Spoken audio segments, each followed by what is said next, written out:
Hello students, मैं मुकेश कुमार आया हूँ फिर से आप सभी के लिए एक्टिव एंड पैसिव वॉइस की पार्ट 2 लेकर के। फ्रेंड्स, पहले वीडियो में मैंने आपको एक्टिव एंड पैसिव वॉइस में बताया था कि किस तरीके से हमें एक्टिव टू पैसिव वॉइस बनाना होता है, किस तरीके से हमें एक्टिव एंड पैसिव वॉइस को एक्टिव टू पैसिव चेंज करना होता है। मैंने आपको ये बताया था कि एक्टिव वॉइस कब होता है और पैसिव वॉइस कब होता है सेंटेंस को अगर हम देखें तो। इस समय फ्रेंड्स मैं आप लोगों के लिए कुछ एग्जांपल्स लेकर के आया हूँ जो कि आपको हेल्प करेगी आइडेंटिफाई करने में कि हाँ किस तरीके से हमें सेंटेंसेस को चेंज करना होता है active voice to passive voice. तो आइए देखते हैं अपने इस एग्जांपल्स को। सबसे पहले हम एग्जांपल्स को देखते हैं। देखिए मैंने फर्स्ट एग्जांपल दिया है, यहाँ एग्जांपल्स आप देखेंगे तो मैंने 1 से लेके 8 तक एग्जांपल्स दिए हुए हैं। अभी हम शुरू करते हैं फर्स्ट एग्जांपल से और साथ ही साथ आपको आइडेंटिफाई भी करना पड़ेगा ये सेंटेंसेस हमारे कौन से टेंस के हैं, इस चीज को ध्यान रखिएगा। तो पहले हम देखिए मेरा सेंटेंस है my uncle eats a banana daily. इसको हम देखें तो this is in active voice. Active voice है। Now we have to change it into the passive voice and if we see my uncle, this is the subject of this sentence and a banana is the object of this sentence. Verb is eats. Eats tells us that which tense is this. So according to this we have to change it as this is the subject and this is object. We have to change it according to rule. आपको बताया था मैंने कि हमें क्या करना होता है, जो सब्जेक्ट है उसे ऑब्जेक्ट को चेंज करना होगा और ऑब्जेक्ट को सब्जेक्ट में। अब देखिए my uncle eats a banana daily, इसका पैसिव वॉइस बनाएंगे तो हमारा क्या बनेगा अ बनाना, क्योंकि हमें सब्जेक्ट को ऑब्जेक्ट करना है, ऑब्जेक्ट को सब्जेक्ट करना है। तो a banana is eaten by my uncle daily. यहां आपको साफ दिख रहा है, देखिए जो यहां ऑब्जेक्ट था उसे हमने सब्जेक्ट में चेंज कर दिया है पैसिव वॉइस में, और वर्ब की जो कि फर्स्ट फॉर्म है उसके साथ में एस से टीएस लगा हुआ है, ये रहा, इसको हमने यहाँ पर चेंज कर दिया है eaten means third form of verb में। और हेल्पिंग वर्ब हमें समझनी थी टेंस कौन सा है, उसके अकॉर्डिंग हमने यहाँ इस कर दिया है। ये टेंस हमारा इस समय प्रेजेंट इंडेफिनिट है, इसके अकॉर्डिंग हम लेके चले हैं।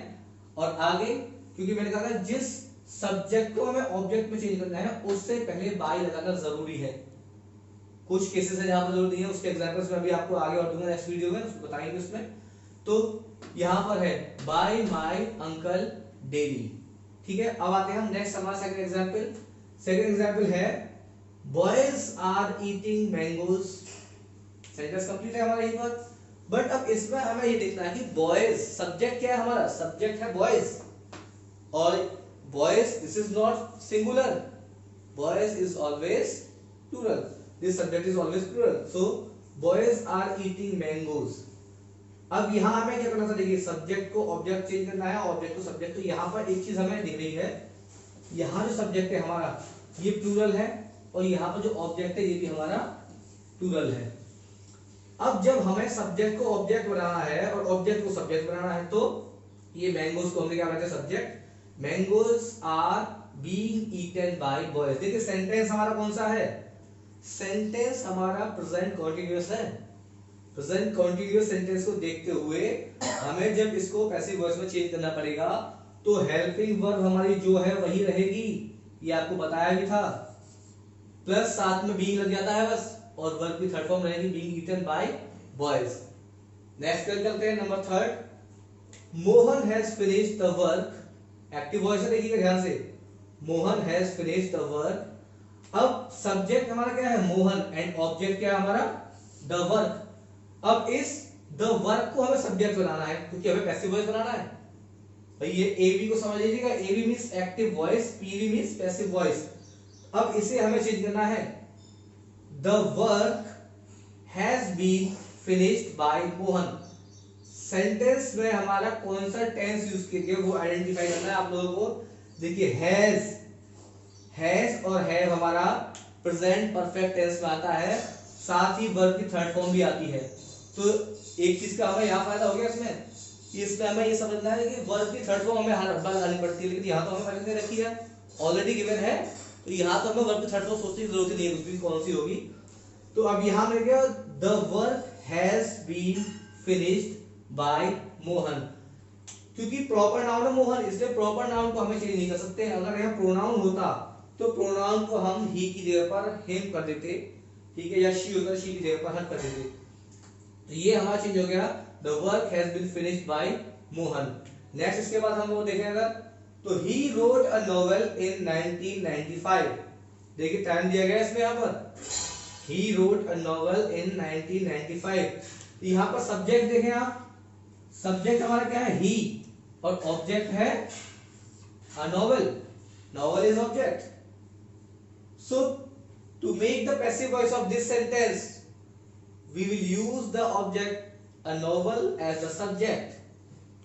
So a novel, and now listen and see, this wrote is the second form of verb.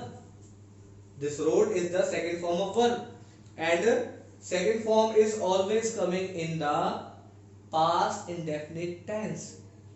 Understand? Second form of verb is always coming in the past indefinite tense. So this tense is past indefinite tense. A novel was written by him in 1995. ठीक है, बाकी जो भी time हमें दिया गया है उसे एज इट इज से हम यूज करना है।